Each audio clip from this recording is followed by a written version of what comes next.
ইয়া রাব্বুল আলামিন, এই দুঃসময় রাত্রে বেলায় রে মাওলা, দেশের অবস্থা ভালো নয়। এই দুঃসময়ে রাস্তা দিয়ে ঢুকে পড়েছি রে মাওলা, তুমি দয়া করে আল্লাহ নিজ গুণে ক্ষমা করে দিয়ে সই সালামতে বাড়ি পৌঁছায় দেওয়ার ব্যবস্থা করে দাও।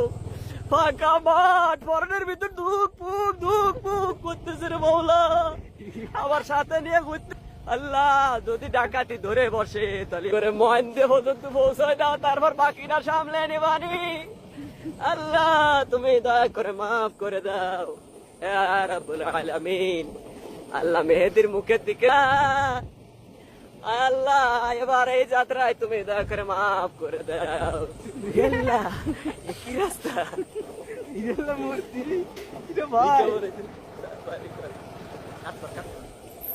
এই যে ডান পাশে দেখতেছেন শ্মশান,